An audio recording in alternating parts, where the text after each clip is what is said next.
சாய்ராம். நம்ம சாய் குடும்பத்தில் இருக்கவங்க எல்லாருமே நம்ம சேனலை சப்ஸ்கிரைப் பண்ணிக்கோங்க. பக்கத்தில் இருக்க நோட்டிஃபிகேஷன் பெல் ஐக்கானையும் கிளிக் பண்ணிக்கோங்க. நம்ம டெய்லி அப்டேட் பண்ணுற வீடியோஸ் நீங்கள் மிஸ் பண்ணாமல் பார்க்க முடியும். ஜெய் சாய்ராம். என் அன்பு குழந்தையே, உன்னுடைய வேதனை, உன்னுடைய நோய், உன்னுடைய கஷ்டம் அனைத்தையும் போக்க இப்போதே உன்னை காண வருகிறேன். யாரிடமும் உன் துக்கத்தை சொல்லி அழுது விடாதே. உதவி கேட்டு யார் காலிலும் விழுந்து விடாதே. நீ அழுவதற்கும் ஓடி சென்று விழுவதற்கும் சிறந்த இடம் உன் அப்பா நான் மட்டுமே என்று மறந்து விடாதே. உன்னை பாதுகாத்து வழிநடத்தி உயர்த்துவதே எனது தலையாய கடமை. நீ இருக்கும் இடத்தில் எந்த நோய்களையும் உன்னிடம் நெருங்க விடமாட்டேன். நான் எந்த சூழ்நிலையிலும் உன்னை கைவிடவே மாட்டேன். இந்த பந்தம் நிரந்தரமாக இருக்க வேண்டுமானால் வேறு மார்க்கம் இல்லை. நீங்கள் என்னை பரிபூரணமாக நம்புங்கள். ஒளிவு மறைவு விளையாட்டுகள் என்னிடம் வேண்டாம். யாருடைய இதய கதவுகள் எனக்காக திறந்துள்ளனவோ அவர்களுடைய இதயத்தில் நானே நிறைந்திருப்பேன். அதிக கஷ்டங்களை கண்டு கலங்காதே. அதைவிட பல மடங்கு மகிழ்ச்சியான தருணங்களை உனக்காக வைத்திருக்கிறேன்.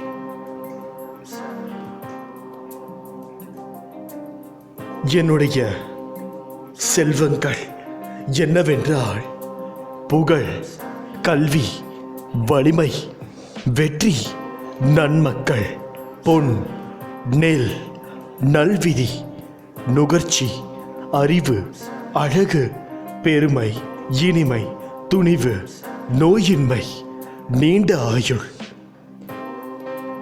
இந்த 16 வகை செல்வங்களை அனைத்தையும் நான் உனக்கு தருவேன். சத்தியமாக தருவேன்.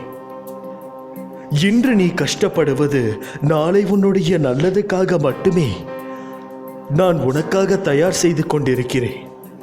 பயப்படாமல் நீ உன் வாழ்க்கையை கடக்கத் தொடங்கு. வாழ்க்கை எல்லாவற்றிற்கும் ஒரு மாற்று வைத்துள்ளது.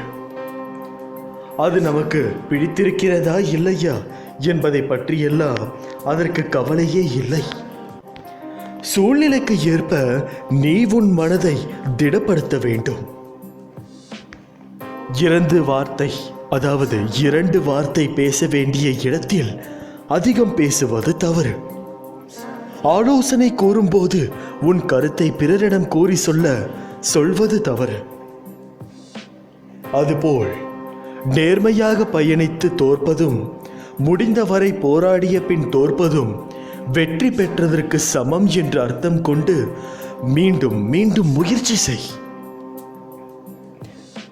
உனக்கு வேண்டியதை பிறரிடம் இருந்து எதிர்பார்த்தால் அது எப்போதுமே கிடைக்காது. உனக்கு வேண்டியதை நீதான் முயற்சி செய்து அடைய வேண்டும். வெற்றியா தோல்வியா என்பதல்ல வாதம். ஆடுகளத்தில் இருக்கிறாயா என்பதை மட்டும் நீ அடிக்கடி உறுதிப்படுத்திக்கொள். உயரே தொங்கும் மாங்காய்க்காக கல்லுயர்த்தும் சிறுவனை கவனித்து பார். எரியும் கற்கள் தோல்வியை தழுவுகின்றது என்று அவன் கைவிட்டு போவதில்லை. கடைசியில் ஒரு காயாவது அவன் கைகளில் விடும். அதுவரை களைப்படைவதில்லை. அவன் கரமும் மனமும் சரி. அதுபோல் உன் தோல்விகளையே கற்களாக்கி கவனம் சிதறாமல் வெற்றி கனியை குறிபார்த்து எரிய கற்றுக்கொள். எத்தனை முறை கல்லெறியப்படுகிறது என்பதல்ல கணக்கு. கனி கைவசப்படுகிறதா என்பதில் இருக்க வேண்டும் உன்னுடைய முழு கவனமும். வெற்றியை கொண்டாட எவராலும் இயலும். தோல்வியை ஏற்று துவளாதிருக்க ஒரு சிலரால் மட்டுமே முடியும். அந்த சிலரில் ஒருவனாக நீ இரு. வெற்றி கோப்பை விரைவிலேயே உன் கையில் கிட்டும். வெற்றி முழக்கம் உன் வீட்டு கதவை தட்டும். நான் இருக்கிறேன் நிழலாக, என்றுமே உனக்காக மட்டும்தான். என்னுடைய ஆசீர்வாதங்கள் உனக்கு எப்போதும், அதுவும் முழுவதுமாக உண்டு. அன்றைக்கு உனது கண்கள் கலங்கும். அப்பா, நான் வேண்டியது எல்லாம் தந்து விடுகிறாயே என்ற ஆனந்தத்தில். உன்னை பற்றி தெரிந்து கொள்ள அதற்கான கேள்விக்கு பதிலை தேடி அலைந்து கொண்டிருக்கிறாய். உன்னோடு நான் இருப்பதை மறந்து விட்டாய். நான் இருக்கிறேன் உனக்கான பதிலை நான் கூறுவதற்கு. காலத்தின் கட்டாயம் நான் உனது தந்தையாக, நல்ல குருவாக உனக்கு கிடைத்தது. அது ஒரு அதிசயம். அதுபோல நீ எனது குழந்தையாக, நல்ல பக்தனாக கிடைத்தது நான் செய்த பாக்கியம். அழகான பாதங்களை கொண்டு என்னிடம் வந்திருக்கிறாய். அப்பா, நான் இப்போது வளர்ந்து விட்டேன். நான் இன்னும் சிறு பிள்ளை இல்லை. எனது பாதங்களை எதற்காக நகர்த்த வேண்டும்? நான் தனியாக போகக்கூடாதா என்று தானே நினைக்கிறாய்? இத்தருணத்தில் உன் மனதில் என்ன ஆசைகள் தோன்றின சற்று நினைத்து பார். எனக்கு நீ எப்போதும் சிறு பிள்ளைதான். உனது அத்தனை தேவைகளையும் பூர்த்தி செய்பவன் நான் தான். உன்னை புண்படுத்தி வருத்தமடைய செய்வதற்களை நான் பார்த்துக் கொள்கிறேன். என்னிடம் அதை விட்டுவிடு. நானே சர்வாதிகாரி என்று சொல்லிய பிறகு என்னை முழுவதுமாக ஏற்றுக்கொள். உனது வார்த்தைகளுக்காக அப்பா காத்து கொண்டிருக்கிறேன். இனி உனக்காக அனைத்துமே நான் செய்வேன். உன் அப்பாவாக, அம்மாவாக உன்னை நான் என் கண்ணிற்குள் வைத்து காத்து கொண்டிருக்கும் பொழுது எதற்காக உனக்கு இந்த வேலை?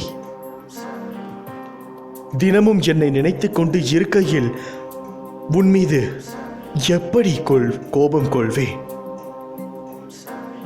நீ தினந்தோறும் என்னை நீ கவனிப்பதற்கு முன்பு நான் உன்னை முழுமையாக புரிந்து கொண்டு தினமும் வழி நடத்துவேன். தற்போது நீ இருக்கும் நிலை நான் அறிவேன். உனக்குள் இருக்கும் அகங்காரம், அகந்தை இவற்றை என்றோடு விட்டுவிடு. உனது மனதிற்குள் நான் இருக்கிறேன். உன்னை எப்போதும் என் கண்ணில் வைத்து பாதுகாப்பேன். உனக்கு ஒரு வடிவம் கொடுத்து அதில் வரும் வெளிச்சத்தின் ஒளியைப் போல் நீ பிரகாசமாக இருப்பதற்கு உன்னை வழி நடத்தி அழைத்துச் செல்வேன். எப்போது நீ அழைத்தாலும் வருவேன். என்னுடைய குழந்தைக்காக எந்த நொடியிலும், எந்த இரவிலும், எந்த காடுகளிலும். கஷ்டம் என்பது அனைவருக்கும் இருப்ப ஒரு விஷயம்தான். நீ நினைத்தது நடக்கவில்லை என்ற ஒரு கோபம் உனக்கு இருக்கிறது என்பதை நான் பார்த்து கொண்டிருக்கிறேன். கோபம் தவறல்ல. ஆனால் அந்த கோபம் கண்ணை மறைத்து நீ என்ன செய்ய போகிறாய் என்பது தெரியாமலேயே செயல்படுவது மிகவும் தவறு. கோபத்தில் இருக்கும் பொழுது யாருக்கும் எந்த ஒரு வாக்கும் கொடுக்க கூடாது. கோபத்தில் நீ கொடுக்கக்கூடிய வாக்கு நாளை உனக்கே மிகவும் மோசமானதாக அமையும். ஏனென்றால் சாதாரணமாக நீ கோபப்படும் பொழுது உன்னுள் எழும் ஒரு வேகம், என்னால் எதுவும் முடியும். ஒருவேளை அது முடியாமல் போனாலும் தவறான வழியில் சென்று கூட அந்த விஷயத்தை முடித்து விடலாம் என்ற எண்ணம் உன் மனதில் இருக்கும். ஆகையால் நீ வாக்கு கொடுத்து விடுவாய்.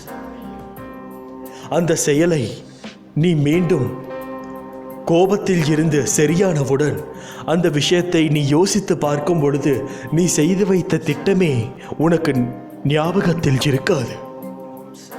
காரணம், உன்னுடைய மனமார்ந்த எண்ணம் என்னவென்றால் நேர்மையான ஒரு செயலை செய்து அந்த வாக்கை காப்பாற்ற வேண்டும் என்பது. கோபத்தில் இருக்கும் பொழுது ஏதோ ஒரு விஷயத்தை செய்து அதை நிறைவேற்ற வேண்டும் என்ற வைராக்கியம் உன் கண்ணை மறைக்கிறது. ஆனால் நீ சாதுவான பிறகு நீ அப்படி செய்ய வேண்டுமா என்ற ஒரு பதட்டம் உன்னுள் நிலவுகிறது. அந்த பதட்டம் நிலவும் பொழுது இந்த ஒரு விஷயம் செய்ய வேண்டுமா வேண்டாமா என்ற ஒரு குழப்பத்திலேயே கொடுத்த வாக்கை காப்பாற்ற மறக்கிறாய். நேரம் கடந்து விடுகிறது. ஆகையால் கோபத்தில் இருக்கும் பொழுது எந்த ஒரு வாக்கையும் யாருக்கும் கொடுக்காதே. நிச்சயமாக உன்னை காண வருவேன். இப்படிக்கு உன் சாயப்பா. ஏற்கனவே என்ன நடந்ததோ என்ன நடக்கப் போகிறதோ அதற்கேற்றவாறு வாழ்க்கை நடத்து. எது பிரதாப்தம் என்று விதிக்கப்பட்டு இருக்கிறதோ அதை அறிந்து கொண்டு நட. எப்போதும் திருப்தியுடன் இரு. சஞ்சலத்திற்கோ கவலைக்கோ இடம் கொடுக்காதே. சில சமயம் என்னையும் மீறிய பிரச்சனைகள் வரும்போது என்னை அறியாமல் சஞ்சலத்திற்கு உள்ளாகிறது என்கிறாயே. இந்த மானிட பிறவிகள் சுதந்திரமானவர்கள் என நினைத்து கொண்டு சுகத்திற்காக இரவு பகலாக உழைக்கிறார்கள். ஆனால் அவர்கள் கஷ்டம் என்ற ஒன்றை மட்டுமே அறுவடை செய்கிறார்கள். இதுதான் விதி. இந்த விதியானது நல்லதாக திரும்பி நல்ல நேரம் வருவதற்கு முன்பு ஒரு கஷ்டம் வந்து செல்வது தவிர்க்க முடியாத ஒன்று. எதிரிகளிடம் சிக்கிக்கொண்டு அனைத்தையும் இழப்பது, வம்பு வழக்கு என்று அலைவது, நீடித்த புகழ் நிலைமாறி அனைவரும் புறக்கணிக்கும் வகையில் அவமானம் உண்டாவது போன்ற நிலைகள் தோன்றுவது இதனால்தான். கடவுள் தன் பக்தனுக்கு இத்தகைய நிலைகள் வரக்கூடாது என்பதற்காக அவனுக்கு நோயாக, கடனாக, சிறிய விபத்தாக, ஏமாற்றமாக மாற்றி அமைக்கிறான். விதியின் பிடி உன்னை இருக்காமல் நான் பார்த்து கொள்கிறேன். அவசியம் என்றால் விதியையே நான் மாற்றுவேன். நம்பிக்கையும் உண்மையான பொறுமையும் பக்தி என்ற தேரை இயக்குகின்ற இரு சக்கரங்களாக இருக்கிறது. அதேபோல் சுகங்களும் துக்கங்களும் வாழ்க்கை என்ற வண்டியை ஓட்டுகின்ற இரு சக்கரங்களாக ஓடிக்கொண்டு இருக்கிறது. நான் வகுத்து வைத்த சில நியாயங்களுக்கு தகுந்த மாதிரி மனிதன் துக்கத்தை மட்டுமே அனுபவிப்பதில்லை. கஷ்டங்களை எல்லாம் நான் சுகமாக மாற்றிவிடுகிறேன். வாழ்க்கையில் சில நேரங்களில் துக்கத்தில் மூழ்க வேண்டியதாகிறது. நீங்கள் செய்கின்ற கர்ம வினைகள்தான் உங்கள் வாழ்க்கையில் சந்திக்கின்ற எல்லா விதமான சுகங்களுக்கும் துக்கங்களுக்கும் காரணமாக அமைகிறது. கர்ம வினை எதுவோ அது இங்கு பலனாக மாறுகிறது. பிரச்சனைகள் மனதை அழுத்தும் நேரத்தில் தடுமாற்றமே இல்லாமல் என் நாமத்தை சொல்லி ஆராதிப்பவர்களே என் பக்தர்கள். அவர்களுக்கு என் ஆசீர்வாதங்களையும் கருணையையும் பொழிந்து அவர்களை காப்பாற்றி விடுகிறேன். என் வார்த்தைகள் மீது நம்பிக்கை வைத்து செயல்படு. நான் உன்னுடன் தான் இருக்கின்றேன். ஆனால் நீயோ என்னை வேறு எங்கோ தேடிக்கொண்டு இருக்கின்றாய். அமைதியாக அமர்ந்து உன் இரு கண்களையும் மூடி என்னை நினைத்து தியானம் செய். வீணாக குழம்பாதே. முதலில் தைரியமாக இருக்க கற்றுக்கொள். மனம் தளராதே. உனது ஆசைகள் எண்ணங்கள் அனைத்தும் கூடிய விரைவில் உன்னுள் இருக்கும். நான் அதற்கு உதவியும் புரிவேன். அன்பு குழந்தையே, உனது வருங்காலத்தை எப்படி தீர்மானிப்பது என்பது எனக்கு தெரியும். உன் பயம் உனக்கு தேவையற்றது. கவலையை விடு, நான் இருக்கின்றேன். போராட்டத்தைக் கண்டு பயப்படாதே. நீ வேண்டியதை விட சிறப்பான ஒன்று உன்னை தேடி வரும், இது உறுதி. சோதனையின்றி வாழ இது ஒன்றும் சொர்க்கமில்லை.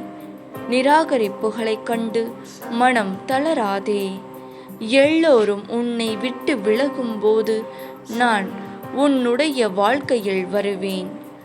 வானளவில் உள்ள ஆழம்தான் இந்த உலகம். இதில் மேகங்கள் போலதான் வாழ்க்கையும். அதில் வாழ்க்கையை நெறிகளுடன் கூடிய வாழ்க்கையாய் பார்த்து வாழ்பவர்கள் மிக குறைவு.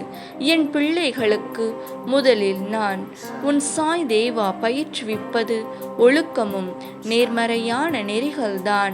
அதில்தான் நீ உள்ளாய். பயிற்சி நடக்கும்போது சில போராட்டங்கள் குழப்பத்தால் நிகழும். அதில் இது எதற்கு, நல்லதா கெட்டதா என குழம்பி முடிவுகள் எடுக்க முடியாமல் போகும் தருணம் என எல்லாம் வரலாம். அப்படி வரவில்லை என்றால் பயிற்சியின் முறைகள் சரியில்லை. பயிற்சியில் தோல்விகள் வெற்றிகள் என இரு முனைகளும் இருக்கும். அதில் வெற்றிக்காக போராடு. தோல்வி ஏற்படுகிறது என்றால் உன் சாய் தேவா பெரிய வெற்றிக்கான கதவை அந்த தோல்வியில் வைத்து சாவியாக உனக்கு அனுப்புவேன் என்ற உண்மையை உணர்ந்து கொள். தோல்வி எதிர்நோக்குபவர்கள் சாதனையாளர்கள் என்பதை மனதில் வைத்து என்மேல் நம்பிக்கை வைத்து பொறுமையுடன் காத்துக்கொண்டு இரு. விரைவில் ஒரு நல்ல செய்தி உன் செவிக்கு வந்து சேரும். என்னை தஞ்சமடைந்த உன்னை எப்போதும் நிற்கதியாக இருக்கவிட மாட்டேன் என்பதையும் ஒருபோதும் கைவிட மாட்டேன் என்பதையும் உறுதியாக நம்பு. உன் நம்பிக்கை வீண் போகாது. இன்னும் கொஞ்ச காலத்தில் உன் பிரச்சனைகள் அனைத்தும் நீங்கி சுகமாக வாழ ஆரம்பிப்பாய். நீ மென்மேலும் வளர்ந்து வளர்ச்சியடைய போகிறாய். கவலைப்படாமல் இரு. அப்பா, நான் இருக்கின்றேன். மனிதனுக்கு ஒரு மாயை உண்டு. தனி உடல், தனி ஆன்மா, தனி தன்னுணர்வு என்ற மாயை. பூலோகம் என்பது அவனிலிருந்து விலகி இருக்கிறது என்ற மாயை. கடவுள் அவனிலிருந்து விலகிய ஒரு கூறு என்கிற மாயை. இந்த மாயையை விளக்குபவர் குரு. இந்த அறியாமையை விளக்குபவர் குரு. பக்தனின் வாழ்வை ஞானத்தால் வெளிச்சமாக்குபவர் குரு. ஆன்மீக பாதையை வழிகாட்டி பக்தனை வழி நடத்துபவரும் குருதான். நிலைமாறும் உலகில் நிலையாய் இருக்க வேண்டியது கருணை உள்ளம் கொண்ட அன்புடைய குணம் மட்டுமே. இறைவனிடம் நிலைமாறாது அன்பினை கொண்டால் நிலையான அன்பு தேடி வரும். உன் வாழ்க்கையில் உன் கூடவே பக்கபலமாயிருந்து உன்னை அரவணைத்து ஆறுதல் படுத்தி வெற்றி பாதைக்கு உன்னை நான் அழைத்துச் செல்வேன். எல்லாவற்றிற்கும் முடிவு இருக்கிறது. அது வாழ்க்கையாக இருந்தாலும் வலியாக இருந்தாலும் மகிழ்ச்சியாக இருந்தாலும் எதுவுமே நிரந்தரம் இல்லை. எதற்காகவும் கவலைப்பட தேவையில்லை. அடியவர்களுக்கு தங்கள் ரூபம் தெரியாமல் இருந்தாலும் இப்போதும் அடியவர்கள் தங்களை நம்பினால் பிரத்யட்சமான அனுபவங்களை உடனே தங்களிடமிருந்து பெறுகிறார்கள். விடியப் போகிறது. வெற்றிகள் குவியும். நீ போகும் பாதையெல்லாம் சொர்க்கமாயமையும். என் குழந்தையான நீ எதற்கும் பயப்படாதே. என்னை நம்பினால் என்னால் உனக்கு முடியாத காரியம் எதுவும் கிடையாது. வாழ்க்கையில் நீ கேட்ட மாற்றம் கிடைக்கும். உனக்கான நேரம் தொடங்கிவிட்டது. இனி உன் வாழ்வில் சந்தோஷம்தான். நீ நலமாகவும் வளமாகவும் வாழ்ந்து வாழ்வில் படிப்படியாக முன்னேறுவாய். நீ மென்மேலும் வளர்ந்து வளர்ச்சியடைய போகிறாய். கவலைப்படாமல் இரு. அப்பா, நான் இருக்கின்றேன். நீ என்னை நினைத்தால் நான் உன்னை நினைப்பேன். உன் வாழ்வில் ஒளி ஏற்றுவேன். உன் உடல்நிலை சீராக இருக்கும். நீ எதற்கும் பயப்பட தேவையில்லை. போய் சென்று பார், உனக்கு எதுவும் இல்லை என்றுதான் சொல்வார்கள். தைரியமாக செல். உன்னுடன் இருப்பது நான். என்னை மீறி எதுவும் உனக்கு நடக்காது. நீ என்றைக்கு உன் கஷ்டங்களை என்னிடம் சொல்லி அழுதாயோ அன்றிலிருந்து நான் உனக்கு விடை சொல்ல ஆரம்பித்து விட்டேன். மனதை அலைப்பாய விடாமல் என் நாமத்தை தொடர்ந்து சொல்லிக்கொண்டு இரு. உனக்கு என் பதில்கள் புரிய வரும். விழுந்து விடுவேன் என்ற பயத்துடன் ஓடாமல் விழுந்தாலும் எழுந்து விடுவேன் என்ற நம்பிக்கையுடன் ஓடுங்கள். வாழ்க்கையில் தடுமாற்றமே இருக்காது. விரைவில் உன் தேவைகளை நான் நிறைவேற்றித் தருவேன். கடந்து போகும் வாழ்க்கையில் நிலையானது அன்பு மட்டுமே. என்றும் அன்பின் பாதையில் செல். அதுவே உன்னை என்னிடம் சேர்க்கும். உன்னை தேடி வருபவர்களுக்கு உதவி செய். உன் குடும்பம் நீ நினைத்ததை விட சிறப்பாக இருக்கும். நல்லதே நடக்கும். வாழ்க்கையில் என்றும் கடந்த பாதைகளை சற்று நீ நினைவு கொள். நீ எவ்வளவு மாறி உள்ளாய் என்பதை உணர்வாய். உனக்கு கஷ்டங்கள் எப்போதும் இருப்பதை போன்று உணர்கிறாயா? நீ வாழ்க்கையில் வெளிவேஷம் போட்டு வாழவில்லை. நீ மற்றவர்களுக்கு நல்லது நினைத்தால் அதை தப்பாய் புரிந்து கொள்கிறார்கள் என்று புலம்புகிறாய்.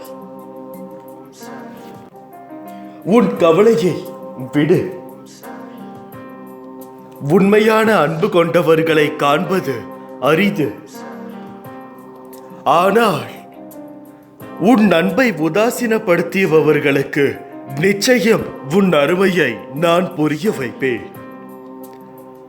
வாழ்க்கையில் உள்ள இன்பங்களையும் சோகங்களையும் தண்ணீரில் எழுது. உன்னால் மட்டும்தான் அதை உணர முடியும். அடுத்த நிமிடம் அது மறைந்துவிடும். அதுபோலதான் வாழ்க்கையில் உள்ள அனைத்தும் உன்னால் தான் உன் வாழ்க்கையை உணர முடியும். எது நடந்தாலும் ஒன்றை நினைவு கொள். துன்பங்கள் உன்னை காயப்படுத்த அல்ல, பக்குவப்படுத்தவே. உனக்குள் நம்பிக்கை ஏற்றி வாழ்வில் நிம்மதியான அமைதி பெற்று வாழ்வதற்கு உன் வாழ்க்கையில் நீ முன்னேறி வெற்றி பெற வேண்டும். நீ நிம்மதியாய் இருக்கும் சூழலை நான் உன் கண்முன்னே காட்ட தொடங்கிவிட்டேன். உன் வாழ்க்கையில் உனக்கு எல்லா சூழ்நிலைகளிலும் நான் உன்னோடு தான் இருப்பேன். உன் வாழ்க்கையில் உனக்கான எல்லா நிகழ்வுகளும் முடிவு நான் தான் எடுப்பேன். உன்னை நிச்சயம் செம்மைப்படுத்தி உயர்த்தி வாழ வைப்பேன். நீ ஜெயமாக வளர்ந்து தழைத்து வாழை போல வாழப் போகிறாய். உனக்காக என்றும் நான் இருப்பேன் என்பதில் நீ மனதில் வைக்க வேண்டும். உன் வாழ்வில் விரைவில் அற்புதம் நிகழ்த்துவேன். எவ்வளவு வேதனை, எவ்வளவு துயரங்கள் இதில் இருந்து மீண்டு வந்திருக்கிறாய். உன்னை கைவிடுவேனா? இனி நடக்கப் போவதை பார்த்து நீ வியக்கத்தான் போகிறாய் என்று சொல்ல வேண்டும். எத்தனை நாட்கள் ஆனாலும், எவ்வளவு சோதனைகள் வந்தாலும் நீங்கள் என் வேண்டுதலுக்கு கட்டாயம் பதில் தருவீர்கள் என்று உன் மனதில் நீ தளர்ச்சி கொள்ள வேண்டும். இந்த உலகில் அத்தனை ஜீவராசிகள் எதுவும் மாயை வலையில் சிக்காமல் இருப்பதில்லை. இந்த பிரபஞ்சத்தில் நீ எதை விதைத்து அதன்படி வாழ்ந்தாலும் இந்த மாயை இடைத்தரகராக வந்து உன்னை அலைக்கழிக்கும். எந்த காலகட்டத்திலும் மாயைக்கு இயற்கை துணையாக இருக்கும். நீ நல்லது செய்து கெட்டதாக முடிவதும் கெட்டது செய்து நல்லதாக முடிவதும் மாயை சக்தியால் தான் நடக்கிறது. மாயை சக்தி பிரபஞ்சம் முழுவதும் பரவி இருக்கிறது. உன் வினையை அறுவடை செய்தாலும் நிகழ்காலத்தில் வாழும்போது இடம் பொருள் ஏவலை பயன்படுத்தி உன்னை உயர்த்தவும் தாழ்வடையவும் செய்கிறது. இதை எதிர்கொண்டுதான் வாழ்ந்துதான் ஆக வேண்டும். நிகழ்காலத்தில் உனக்கு பல பாடங்களை கற்பிக்கிறது. இந்த மாயை வெல்வது எப்படி? மாயையை வெற்றி கொள்ள அதிகப்படியான சகிப்புத்தன்மை, நம்பிக்கை, நீடித்த பொறுமை தேவை. கெட்டது உன்னை அடையும் போது வேகம் அதிகமாக உள்ளது. நல்லது நிதானமாக பயணித்தாலும் சோதனையை சந்திக்காமல் வெளிவராது. முடிவு நீ ஏற்கும் பக்குவத்தில் உள்ளது. மனதார ஏற்றுக்கொள். மனதில் எதையும் தாங்கி சோகத்தில் மூழ்காமல் அதனோடு பயணிக்காதே. மாயை எதிர்கொள்ள சிறந்தது. வருவதை ஏற்று மனதில் வெறுமையை உருவாக்கி மனம் அமைதி பெறுவதே மாயையை வெல்வதாகும். நற்செயல் சிந்தனை உன்னை உயர்த்தும். மாயை உன்னை சுழல விட்டாலும் வெற்றியை அளிக்காமல் விடாது. உன் வினை உன்னை துன்புறுத்தி வேதனையில் அலையாவிட்டாலும் அதை மனதார ஏற்றுக்கொள். இதுவே வினையிருக்கும். இதற்காலத்தையும் எதிர்காலத்தையும் மறந்து நிகழ்காலத்தில் உண்மையாக வாழ். நீ செய்த செயலை நினைத்து அதில் தவறான செயல் இருப்பதை அறிந்து அது மீண்டும் வராமல் பார்த்துக்கொள். தவறு செய்வது இயல்பு, ஆனால் அதை மீண்டும் செய்யாமல் பார்த்துக்கொள். பிறர் உன்னால் படும் வேதனையை உனக்கு வினையாக தொடர்ந்து மாயையில் சிக்க வைக்கும். பொறுமை, நிதானம் அவசியம் தேவை. இதைவிட மிக பெரியது சகிப்புத்தன்மை. சகிப்புத்தன்மை கொண்டவன் மாயை வென்று விடுகிறான் என்பதை நினைவில் வைத்துக்கொள். பயணத்தை இனிமையாக்கி மாயையை வெற்றி கொள். வெற்றி உனக்கு மட்டும்தான். உன் மனதில் நான் இருக்கிறேன். நீ தவறு செய்தாயோ இல்லையோ, பாவம் செய்தாயோ இல்லையோ, நீ நல்லவனோ கெட்டவனோ என்பது எனது நாமத்தை உனது நாவில் உச்சரித்தாயோ அக்கணமே உனது நான் என்ற சொல் உனக்கு வாழ்க்கையில் அனைத்து ஏற்றத்தையும் கொடுத்து உன்னை உயர்த்துவேன். வெவ்வேறு தெய்வங்களுக்கும் ஆன்மீக குருக்களுக்கும் மரியாதை செலுத்துவது என்பது நல்லது. ஆனால் எல்லா ஞானிகளும் கூறியுள்ளபடி நம்பிக்கை என்பது இறுதியில் ஒன்றின் மீதுதான் இருக்க வேண்டும். ஆன்மீக வளர்ச்சி பயணத்தில் ஒருவர் தம் குருவை தனக்குள்ளேயே தேட வேண்டும். பாபா தமக்குள் உறுதியாக நிலைநிறுத்திவிட்டு விட்டால் வேறெங்கு செல்வது என்ற கேள்வி ஏன் வரப்போகிறது? வெவ்வேறு காரணங்களுக்காக வெவ்வேறு தேவதைகள் பின்னால் ஓடுவதையும் வெவ்வேறு கோயில்களுக்கு அலைவதையும் விடுத்து பாபா ஒருவரையே உறுதியாக பற்றி கொள்ளுங்கள். தனது பக்தனை எந்த சூழ்நிலையிலும் காத்தருளக்கூடியவர் பாபா. பாபாவின் வழி நடத்துதலை வார்த்தைகளால் விவரிக்க முடியாது. அதை உணர மட்டுமே முடியும். பாபாவிடம் நம்மை முழுமையாக அர்ப்பணித்து எந்நிலையிலும் பாபா நாமம் ஜெபித்து வாழ்ந்தோமே ஆனால் நம்மை சூழ்ந்துள்ள அனைத்து பிரச்சனைகளுக்கும் நம்மை விட்டு விலகி அது வேறெங்கோ செல்வது நம் அனுபவத்தில் உணர முடியும். இதை நீங்கள் நினைவில் நிறுத்தி முழுமையாக உங்கள் வாழ்க்கையில் மேற்கொண்டாலே உங்களுக்கு அனைத்து ஜெயமும் உண்டாகும். யாரெல்லாம் நம்மோடு இருப்பார்கள் விலகுவார்கள் என்று காலம் முடிவு செய்வதில்லை. அவர்களின் வார்த்தையும் நடத்தையையும் தான் முடிவு செய்கிறது. ஆகையால் ஒருவர் உங்களிடம் என்ன எதிர்பார்க்கிறார்கள் என்பதை தீர்க்கமாக யோசியுங்கள். அப்படி யோசித்தால் மட்டுமே மற்றவர்கள் உங்களை என்ன யோசிக்கிறார்கள் என்று புரிந்து கொள்ள முடியும். அதற்கு ஏற்றவாறு நீங்கள் நடந்து கொள்ள வேண்டும். ஏனென்றால் பிறருடைய எதிர்பார்ப்புகளை பூர்த்திப்படுத்தினாலே இந்த உலகத்தில் உள்ள குடும்பத்தில் பாதி பிரச்சனைகள் தீரும். ஆகையால் அதை நீங்கள் முழு மனதுடன் நினைவில் வைத்து செயல்படுத்த தொடங்குங்கள். வெற்றி உங்களுக்கு மட்டும்தான் கிடைக்கும். என்னுடைய குழந்தைகள் அனைவருக்கும் ஒரு வெற்றி நிச்சயமானது. அது என்னவென்றால், தன்னுடைய வாழ்க்கையில் அவருடைய பிரச்சனையை முடித்து எப்போது முழுமையான ஒரு வெற்றியை அடைகிறானோ அப்போது அவன் என்னுடைய வார்த்தைகளையும் சொற்களையும் முழுமையாக கேட்டுள்ளான் என்பது அர்த்தம். உன்னை புரிந்து கொள்ளாதவர்களுக்கு மத்தியில் நீ வாழ்கிறாய். அவர்கள் வெளியில் நடிப்பவர்களை உண்மை என நம்பும் மனிதர்கள். ஆனால் அவர்களிடம் உண்மையான அன்பும் பாசமும் இருப்பினும் அதை ஒரு நாளும் வெளியில் காட்ட மாட்டார்கள். வெளியில் தெரியும் வண்ணம் அவர்கள் இருக்க மாட்டார்கள். அப்படி வேஷம் போடுபவர்களை நம்புகிற அவர்கள்தான் பாவம். அப்படி இருப்பவர்களை குறை சொல்லாதே. உனக்கு ஒரு விஷயம் பிடிக்கவில்லை என்றால் அதை விட்டு அகன்று அதை யோசிக்காமல் வாழ கற்றுக்கொள்.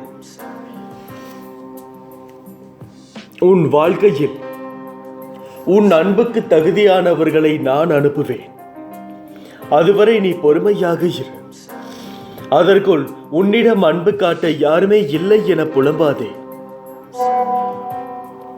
ஏனென்றால் உனக்கு நல்லது நடந்தால் அது உனக்கு சந்தோஷத்தை கொடுக்கும். இதையே நீ மற்றவர்களுக்கு நல்லதாய் நினைத்துப்பார். நிச்சயமாக வாழ்க்கையில் ஒரு பெரு நிகழ்ச்சி நடக்கும். அப்படிதான் இங்குள்ள அனைவரும் தன்னுடைய வாழ்க்கையை எப்படி எடுத்து செல்வது என்று தெரியாமல் தானே தன்னுடைய வாழ்க்கையை விதிவிலக்காக்கிக் கொள்கிறார்கள். உன் வாழ்க்கையே அழகாகும். உன் வாழ்க்கையே நிறைவடையும். வாழ்க்கையில் உன் நிம்மதி காற்று வீசும். ஏனென்றால் நிம்மதி என்ற வார்த்தைக்கு உன் வாழ்க்கையில் அர்த்தம் தெரியாதது போல் ஏகப்பட்ட பிரச்சனைகளை நீ சந்தித்து விட்டாய்.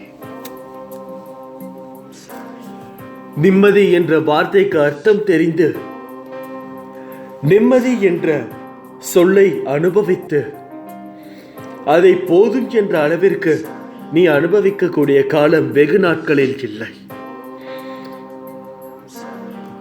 சாய்பாபா வாழ்ந்த போது அவரை நேரில் பார்த்து ஆசி பெறும் பாக்கியம் நமக்கு கிடைக்கவில்லை. அதற்காக கவலைப்பட வேண்டியது இல்லை. ஷீரடி சாய்பாபாவின் வாழ்க்கை வரலாற்றை சொல்லும் சாய் சச்சரிதம் நூலை பாராயணம் செய்தாலே பாபாவின் நேரடி அருள் நமக்கு கிடைக்கும். யாரொருவர் ஸ்ரீ சாயி சச்சரிதத்தை ஆத்மார்த்தமாக மனதுக்குள் உள்வாங்கி படிக்கிறாரோ அவரது ஆத்ம பலம் பெறும். அதாவது ஆத்மா பலம் பெறும். பாபாவுடனே வாழ்வது போன்ற நிலைக்கு அது அவரை உயர்த்தும். ஸ்ரீ சாயி சச்சரிதை ஓரிரு நாட்களில் படிக்க கூடாது. அவசரமாகவும் படிக்க கூடாது. நிதானமாக 7 நாட்களுக்கு படித்து முடிக்க வேண்டும். அது பாபா மூலம் நிறைவான பலன்களை தரும். ஏதாவது ஒரு வியாழக்கிழமை பாபாவை வழிபட்டு ஸ்ரீ சாயி சச்சரிதத்தை வாசிக்க தொடங்குங்கள். ஏனென்றால் சச்சரிதை படிக்கும்போது நான் உங்களுடனேயே, உங்களுக்குள்ளேயே நான் என்னுடைய வாழ்க்கையை வாழ்ந்து காட்டுகிறேன்.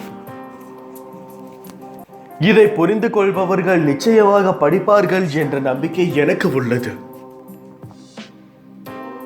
அதை படிக்க சொன்னால் என்னுடைய குழந்தைகளில் சில பேர் எனக்கு நேரம் இல்லை என்று கூறுவார்கள். ஆகையால் உங்களுக்கு ஒரு நல்ல வாழ்க்கை வேண்டும் என்றால், உங்களுடைய வாழ்க்கை செழிக்க வேண்டும் என்றால், பிரச்சனை இல்லாமல் நீங்கள் பிறருக்கு உதவுவது அந்த நிலைமைக்கு வர வேண்டும் என்றால், நீங்கள் நிச்சயமாக அதை செய்யுங்கள். உங்களை யார் திட்டினாலும் அவமானப்படுத்தினாலும் அது உங்களை கர்மாவை வேக வேகமாக கரைப்பதற்காகவே என்பதை நீங்கள் மனதில் நிறுத்திக் கொள்ள வேண்டும்.